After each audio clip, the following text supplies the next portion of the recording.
એક મહત્વપૂર્ણ સમાચાર આવી રહ્યા છે। ઇશરત જહાં એન્કાઉન્ટર કેસ મામલે સુપ્રીમ કોર્ટે નિર્ણય લીધો છે। આપને અપડેટ આપીએ। સુપ્રીમ કોર્ટે ગુજરાત સરકારને ઝટકો આપ્યો છે। સુપ્રીમ કોર્ટે ગુજરાત સરકારને આંચકો આપ્યો છે। કોર્ટે ડીજીપી પીપી પાંડેને પદ પરથી હટાવવા આદેશ કર્યો છે। એક મહત્વપૂર્ણ અને ગંભીર સમાચાર। ઇશરત જહાં એન્કાઉન્ટર કેસ મુદ્દે સુપ્રીમ કોર્ટે નિર્ણય આપ્યો છે અને ગુજરાત સરકારને ઝટકો આપતા પોલીસ અધિકારી પીપી પાંડેને પદ પરથી હટાવવા આદેશ કર્યો છે। સુપ્રીમ કોર્ટે નિર્દેશ કર્યો છે। ડીજીપી પીપી પાંડેને પદ પરથી હટાવવા સુપ્રીમ કોર્ટે આદેશ કર્યો છે। ઇશરત જહાં એન્કાઉન્ટર કેસ મામલે સુપ્રીમ કોર્ટે ગુજરાત સરકારને ડીજીપી પીપી પાંડેને પદ પરથી હટાવવા આદેશ આપ્યો છે।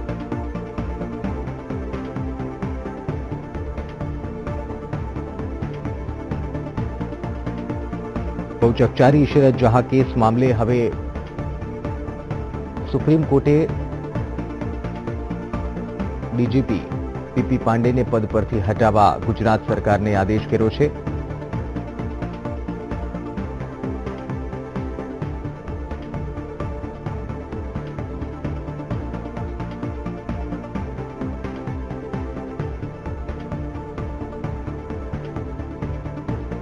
ઇશરત જહાં કેસ મામલે સુપ્રીમ કોર્ટે એક મહત્વપૂર્ણ ગુજરાત સરકારને આદેશ કરતા જણાવ્યું છે કે ડીજીપી પદ પર રહેલા પોલીસ અધિકારી પીપી પાંડેને પદ પરથી હટાવવામાં આવે।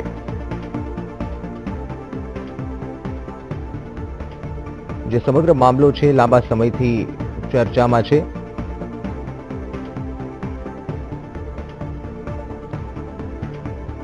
ફોન લાઈન પર સંવાદદાતા દેવશી બારડ અમારી સાથે જોડાયા છે। દેવશી, કેટલો મહત્વપૂર્ણ આ નિર્ણય સુપ્રીમ કોર્ટનો કહી શકાય? ઇશરત જહાં એન્કાઉન્ટર કેસ મામલે જ્યારે ડીજીપીને પદ પરથી હટાવવા આદેશ કર્યો છે, કઈ રીતે આ સમાચારને જોઈ શકાય?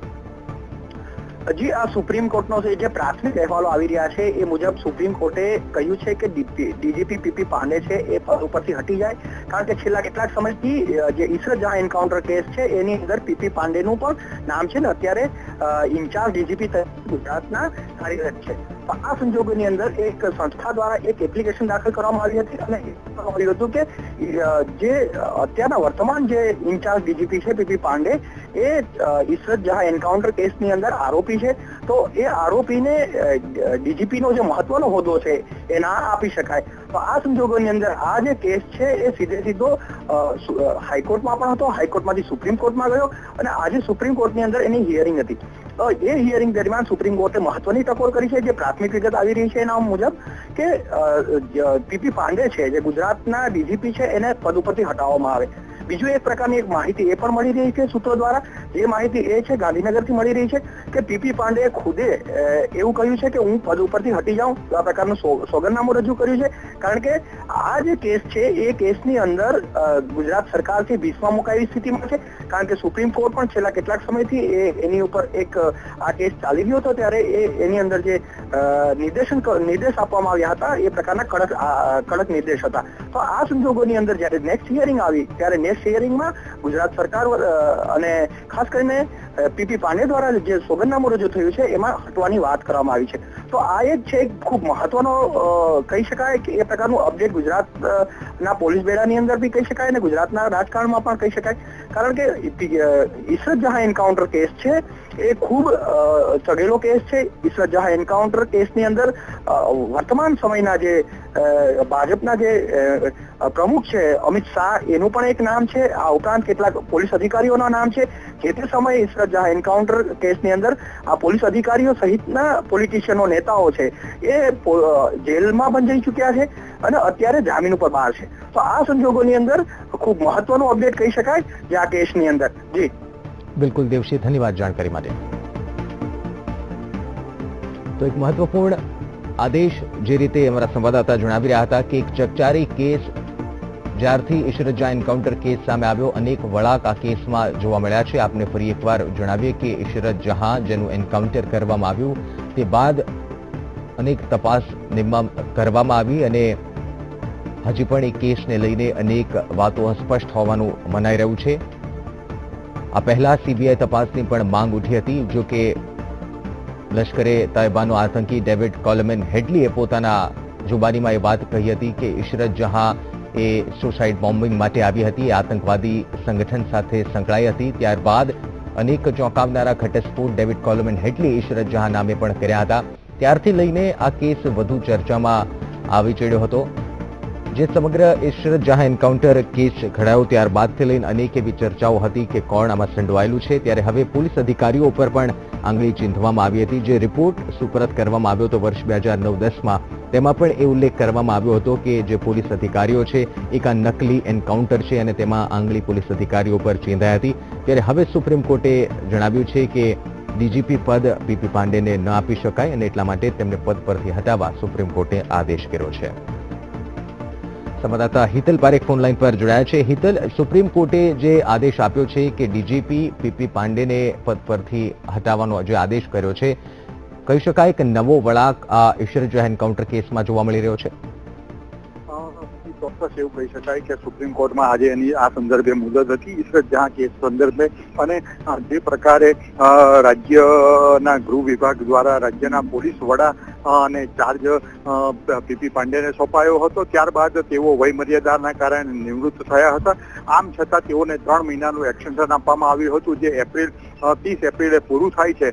ત્યારે સૂત્રો તરફથી જે જાણકારી મળી રહી છે કે સુપ્રીમ કોર્ટમાં રાજ્યના પોલીસ વડા દ્વારા જ એફિડેવિટ સોગંદનામું રજૂ કરવામાં આવ્યું છે અને તેઓએ સ્વીકાર્યું છે કે આ કેસમાં તેઓ પોતે હોવાના કારણે હવે આ પદ ઉપર તેઓ નહીં રહે, એ પ્રકારની વાત અત્યારે સામે આવી છે। રાજ્ય સરકારે પણ આ વાતને સમર્થન આપ્યું છે, એટલે સ્વાભાવિક છે કે આ એક આખો નવો વળાંક આવ્યો છે અને જેટલા બી પોલીસ અધિકારીઓ આ કેસમાં સંડોવાયેલા છે તેઓને પ્રમોશન થી માંડીને અન્ય આપવામાં રાજ્ય સરકારને હવે આ કેસના કારણે મુશ્કેલીઓ થશે।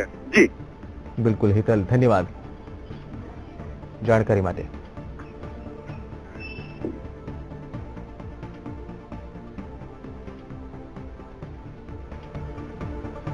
15 જૂન 2004નો આ કેસ આપને જણાવી આશરે 13 વર્ષ બાદ જે મામલો સામે આવી રહ્યો છે કે અનેક ઉતાર ચઢાવ આ કેસમાં જોવા મળ્યા। સીબીઆઈ દ્વારા તપાસ પણ નીમવામાં આવી।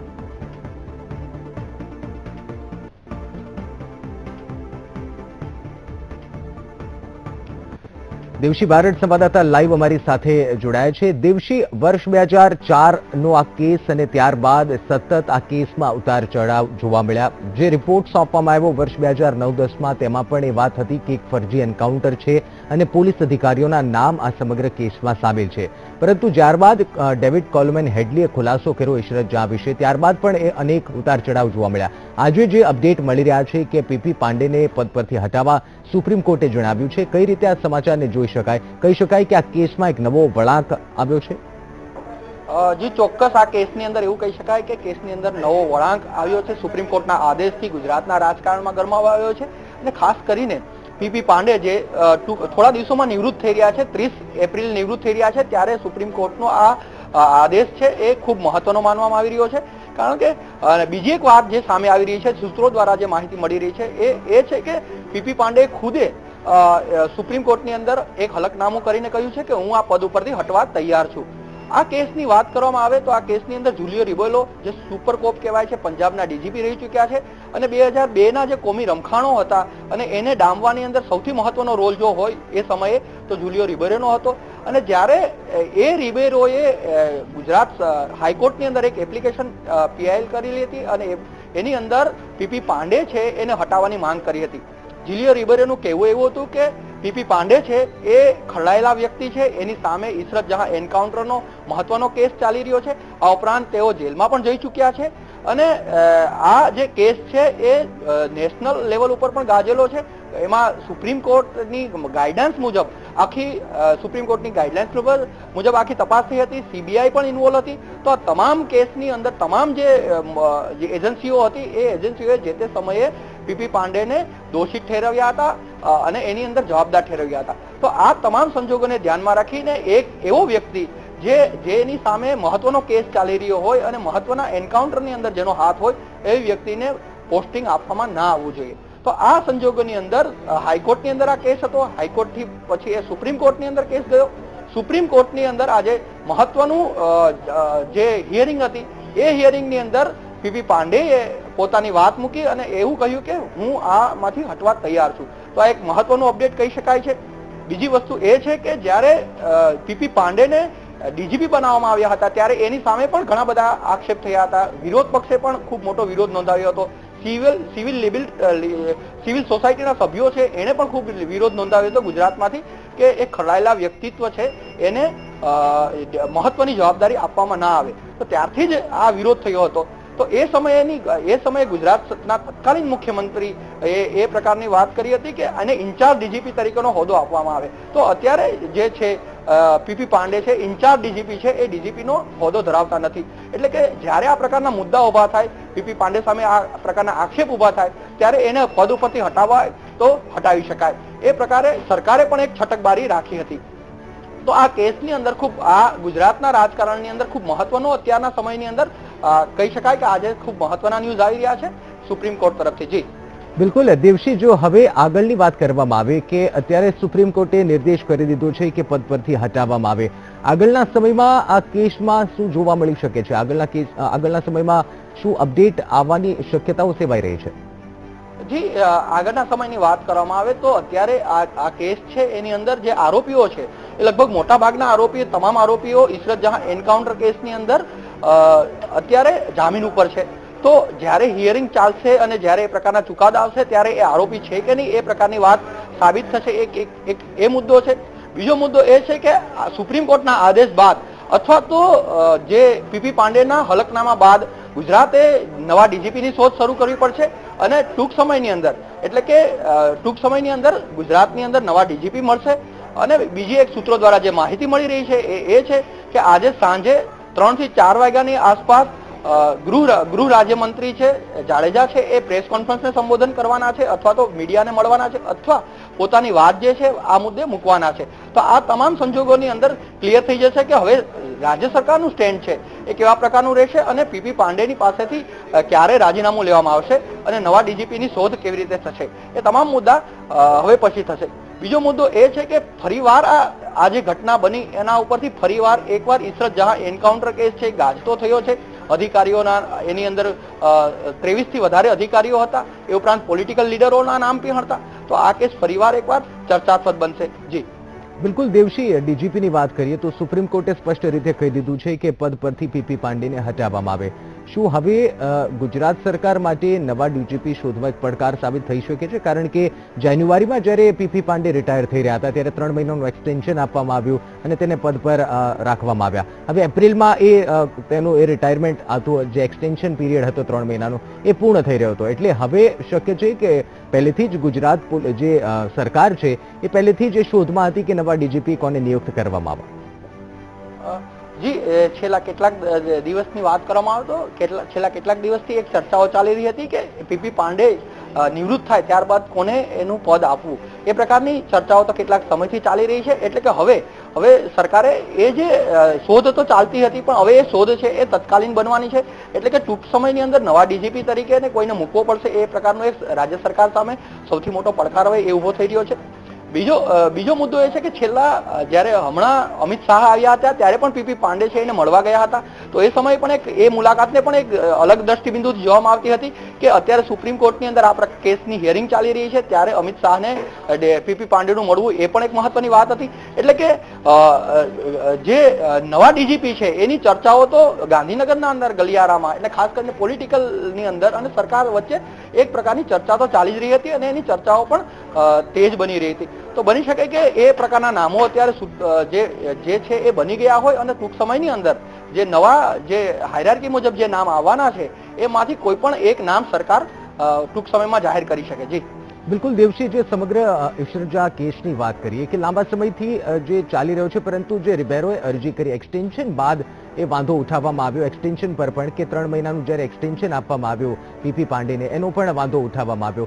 એટલે શક્ય છે ક્યાંક જે ઇશરત જહાં કેસ સાથે જે આરોપીઓ સંકળાયેલા છે અથવા તો જે નામ અધિકારીઓના સંકળાયેલા છે તે પણ હવે ધીરે ધીરે તાજા થઈ રહ્યા છે. કારણ કે જે પ્રકારની કાર્યવાહી ચાલી રહી છે અને જે પ્રકારનો સુપ્રીમ કોર્ટે એક ઝટકો કહી શકાય ગુજરાત સરકારને આપ્યો છે તેને જોતા આવનારા સમયમાં પણ કઈ અપડેટ જોવા મળે તેવી શક્યતા છે કઈ? જી, આવનારા સમયની અંદર અપડેટની વાત કરવામાં આવે તો અત્યારના સમયની અંદર કેસ ચાલી રહ્યો છે પરંતુ કેસ છે ધીમી ગતિએ ચાલી રહ્યો છે અને એ કેસની અંદર આજે લગભગ આ કેસને 14 વર્ષ જેટલો સમય થઈ ગયો છે. તો આ સંજોગોની અંદર બની શકે કે એના જે પરિવારજનો છે એ ફરી પાછી એકવાર એવા પ્રકારની એપ્લિકેશન આપે કે આ કેસને ફાસ્ટ ચલાવવામાં આવે અને એની સામે જે અધિકારીઓ સંકળાયેલા છે અથવા તો જે લોકો આરોપી છે અને અત્યારે જામીન ઉપર છે એની સામે ફટાફટ કાર્યવાહી કરવામાં આવે અને કેસનું જજમેન્ટ વહેલું આવે. એ પ્રકારની પણ એ પ્રકારની અરજી થઈ શકે, એ પ્રકારના મુદ્દા બી બની શકે. બીજો મુદ્દો એ છે કે ફરીવાર જે આ કેસ જ્યારે છેલ્લે કેટલાક સમયથી વાત કરવામાં આવે તો ઇશરત જહાં એન્કાઉન્ટર છે, સોહરાબુદ્દીન એન્કાઉન્ટર છે અથવા તો બીજા કેટલાક સમીર શેખ એન્કાઉન્ટર છે, એવા એન્કાઉન્ટર છે એ નરેન્દ્ર મોદીના ગયા બાદ એ એન્કાઉન્ટર દબાઈ ગયા હતા. એટલે કે કોઈ ચર્ચાઓ થઈ નથી. છેલ્લા 7-8 વર્ષથી આ પ્રકારની વાતો બહુ ઓછી થાય છે. અને જ્યારે એની પહેલાની વાત કરવામાં આવે તો ગુજરાતનું રાજકારણ છે એન્કાઉન્ટર આધારિત રાજકારણ બની ગયું હતું. કોંગ્રેસ હોય, ભાજપ હોય કે બીજો કોઈ પક્ષ હોય, એની અંદર એન્કાઉન્ટરની ચર્ચાઓ ખૂબ જોરશોરથી થતી હતી. ફરીવાર એ પ્રકારના મુદ્દા બને. સમીર શેખ એન્કાઉન્ટર છે કે બીજા કોઈ એન્કાઉન્ટર છે જે લગભગ ઓછામાં ઓછા 6 થી 7 એન્કાઉન્ટર એ સમય થયા હતા. એમાંથી કોઈ એક નવા ભૂતકાળ ખોડવામાં આવે અને ફરી પાછું કંઈક બહાર આવે. એ પ્રકારની વાતો, એ પ્રકારની ઘટનાઓ પણ ભવિષ્યમાં બની શકે. પરંતુ અત્યારે તો કંઈ કહેવું એ બહુ અઘરું કહેવાશે. કારણ કે આ પર્ટિક્યુલર કેસની વાત કરવામાં આવે તો પર્ટિક્યુલર કેસમાં સુપ્રીમનો આદેશ આવી ગયો છે. પીપી પાંડેએ પણ પોતાની વાત કબૂલી છે. તો બની શકે કે આ કેસની અંદર વધારે હવે પ્રકારના અપડેટ ના પણ આવી શકે. જી બિલકુલ દેવશી, અન્ય એક સવાલ જે ગુજરાત સરકાર માટે પણ કદાચ ચિંતાનો વિષય લાંબા સમય જાન્યુઆરી બાદ હતો, પરંતુ જે રીતે જણાવી રહ્યા છે, જે રીતે સુપ્રીમ કોર્ટે નિર્દેશ કર્યો તે પરથી લાગી રહ્યું છે કે હવે ગુજરાત સરકાર એ વાત પર કે હવે નવા ડીજીપી કોણ બનશે તે વાત પર હવે ઉતાવળ રાખશે. જો વાત કરીએ જાન્યુઆરીમાં જ્યારે ચર્ચા હતી કે પીપી પાંડે રિટાયર થઈ રહ્યા છે, કારણ કે 30 જાન્યુઆરી તેમનો રિટાયરમેન્ટ ડેટ હતો અને ત્યારબાદ એક્સટેન્શનની જ્યારે ચર્ચા ચાલી રહી હતી ત્યારે ગીતા જોહરી અને પ્રમોદ કુમાર પણ સરકાર મળવા ગયા હતા અને ક્યાંક ને ક્યાંક એ સવાલ ઉભો થઈ રહ્યો હતો કે શું ગીતા જોહરી કે પ્રમોદ કુમાર ડીજીપી બનશે. એટલે હવે એ સવાલનો જવાબ ટૂંક સમયમાં મળે એવું લાગી રહ્યું છે. ટૂંકમાં જાણવા માંગીશું. જી, બની શકે કે હાયરાર્કીની દ્રષ્ટિએ પ્રમોદ કુમાર અને ગીતા જોહરી છે એના નામ ટોપ ઉપર છે અને એની ચર્ચાઓ પણ જે તે સમય થઈ હતી. જ્યારે એક્સટેન્શનની વાત આવતી હતી ત્યારે પીપી પાંડેને એક્સટેન્શન આપવું કે નહીં એ પ્રકારની પણ ચર્ચાઓ થઈ હતી. અને આ કેસ ચાલતો હતો ત્યારે પણ એ પ્રકારની વાત થઈ હતી કે હવે આ કેસ ચાલી રહ્યો છે ત્યારે એને આપી શકાય કે ના આપી શકાય. પરંતુ સરકારે પોતાની વાત માની અને સરકારે એક્સટેન્શન આપ્યું. હવે બની શકે કે અત્યારે સરકાર સામે 2 નામ અથવા તો એનાથી પણ વધારે નામ આવી શકે. એમાં ગીતા જોહરી અને પ્રમોદ કુમાર સૌથી હાયરાર્કીમાં ટોપની દ્રષ્ટિએ છે અને બંને પાસે અનુભવ પણ છે. બંને પાસે એક ઘણા સમય સુધી હોદ્દાઓ પર રહી ચૂક્યા છે, આવા મહત્વના હોદ્દાઓ પર રહી ચૂક્યા છે. તો એની સંભાવના પણ વધી જાય છે. ગીતા જોહરીની સંભાવના એટલા માટે છે કે મહિલા છે અને એ સરકારની નજીક અત્યારના સમયની અંદર વાત કરવામાં આવે તો એક સમયે એ સરકારની વિરુદ્ધ એક ખાસ લિસ્ટમાં ન હતા. અત્યારના સમયની વાત કરવામાં આવે તો ખાસ લિસ્ટમાં પણ છે. તો આ સંજોગોમાં ગીતા જોહરીની સંભાવના પણ વધી જાય એવી સંભાવના અત્યારે દેખાઈ રહી છે. જી બિલકુલ દેવશી, ધન્યવાદ સમગ્ર માહિતી બદલ. અપડેટ મેળવીશું આપની પાસેથી.